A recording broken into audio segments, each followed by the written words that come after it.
right, hi grade 1. So I want to read you a book today that I have here at home that my little guy just loves, and it's absolutely stunning.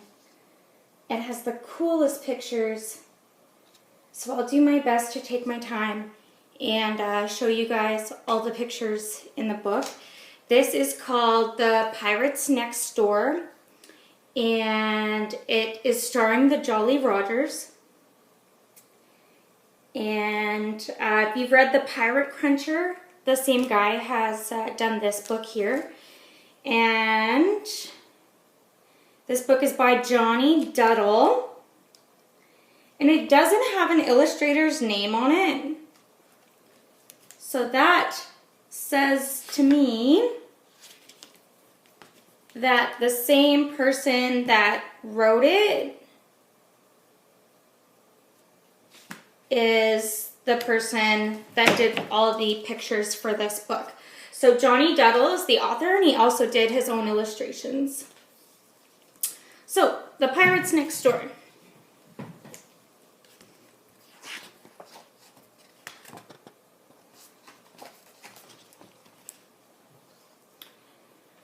Matilda lived in Duddle-on-Sea, a gloomy seaside town, too busy in the summer, and in winter it shut down.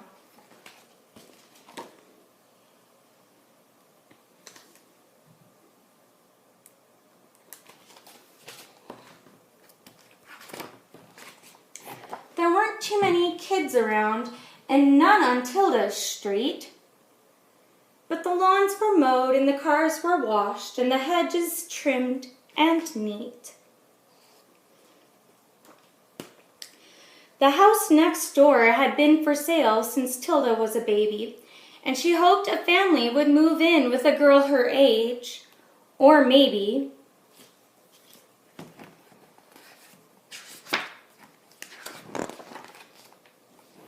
a boy, a pirate boy. Ahoy!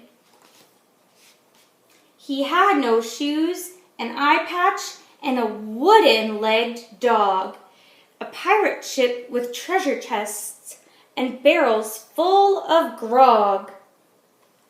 Now, I'm not sure what that is. Maybe you can take a guess at home.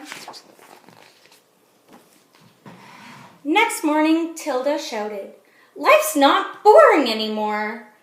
Isn't it fantastic that those pirates moved next door?" But Mom and Dad were not impressed. "The neighborhood will sneer. The way they dress, the way they speak, they won't fit in around here. Their kids are always playing with the most alarming toys.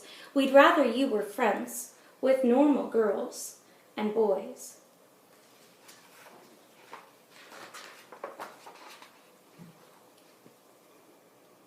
On Monday morning, Jim Ladd came to Matilda's school. Though no one else would sit by him, Matilda said, "You're cool. You ain't so bad yourself, young lass. For land folk, that is rare. Though I'm a scurvy sea dog, you'll be okay right there."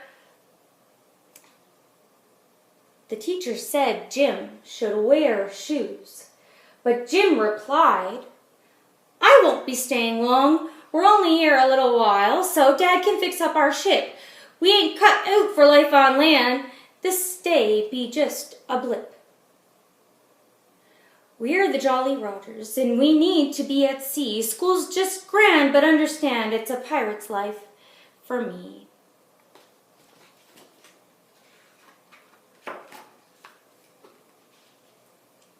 After school, the neighbor came around for cake and tea. Her name was Mrs. Bumble from number 33. Shh. Miss Pinky called town council to see what they could do. She didn't live through 2 world wars to have pirates spoil her view. "Isn't it disgraceful on such a lovely street? Why, they don't even try to keep their front lawn looking neat."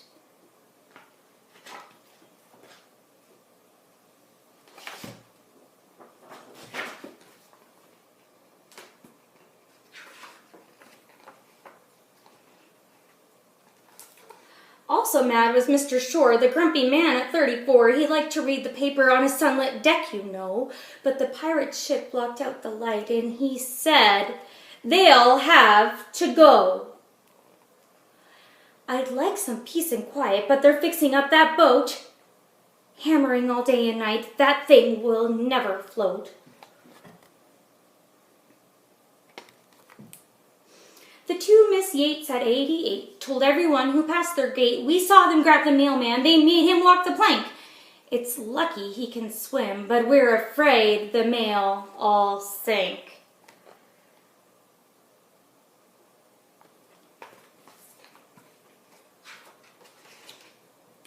"They scared the ducks," said Mrs. Snooks, "and terrorized the park. They boarded people's rowboats and fired cannons for a lark." So the duck at the bottom looks pretty scared. Quack, quack.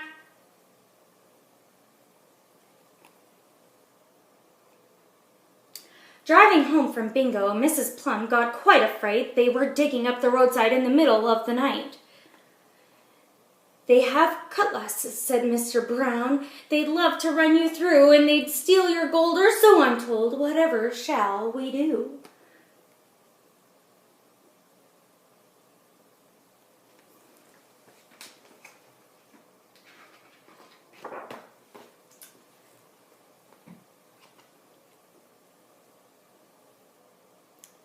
Mrs. Bevan from 87 marched down to the town hall. She collected a petition, 50 signatures in all. "They're digging holes and fighting fights. It's the beginning of the end. I've lived here for 40 years, and so have all of my friends."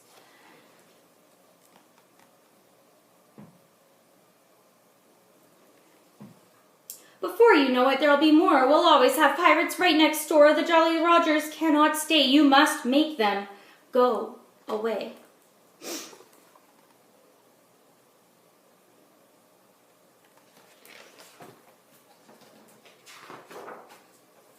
That night there was a tapping at Matilda's window pane.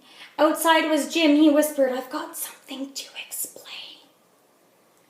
Wherever we stop somewhere new, the neighbors are unkind. To show them pirates aren't so bad, we leave some things behind."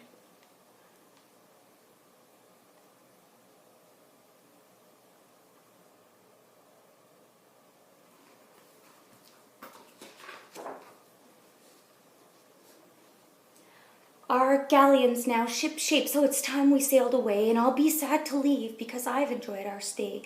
But we pirates need adventure to see lands across the ocean, and we need cutlasses and treasure maps and lots of suntan lotion. Though our visit here has just has to end, I hope that you will still be my friend. To stay in touch, let's send these notes. Be sure to use something that floats.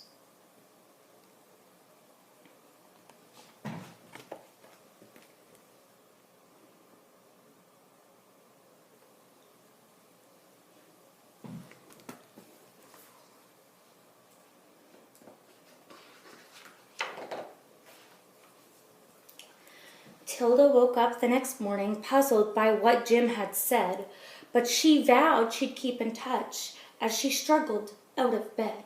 She opened up her curtains and she gave a great big yawn, and there, to her amazement, there was an X on every lawn. Now this one's going to open up. It's a little complicated, guys.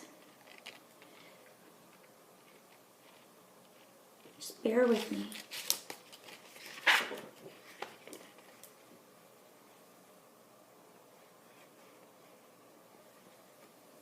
Can you find the X's on everyone's front lawn?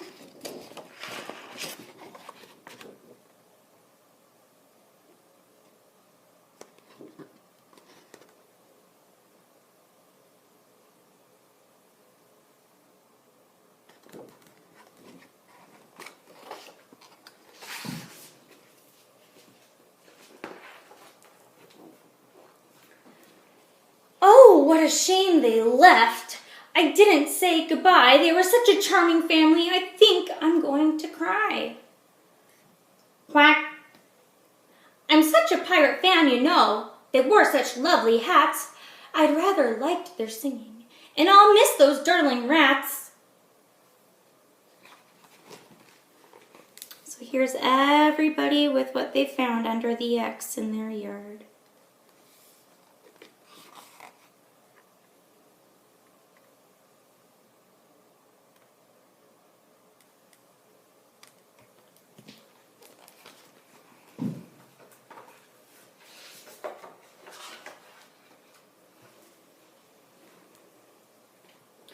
And after that, the town went on land-lubbing happily. But Tilda now goes fishing on the jetty by the sea. She's waiting for a message to wash up on the shore from her very special pirate friend, the one who lived next door.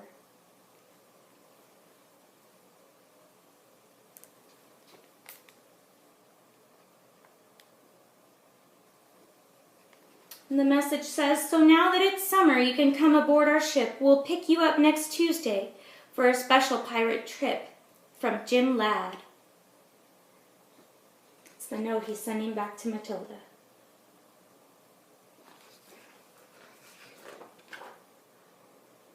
And this is the town Matilda lives in.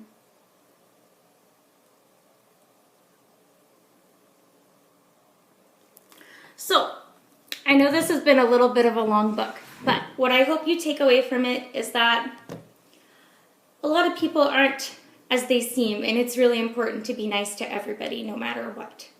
So, I want to know what you would do if you had a pirate for a neighbor. So imagine that you were just like Matilda, and a pirate ship showed up next door, and you had a pirate for a neighbor. You're going to write a journal for me about what you would do if you had a pirate for a neighbor, and then I want you to draw a picture to go along with it.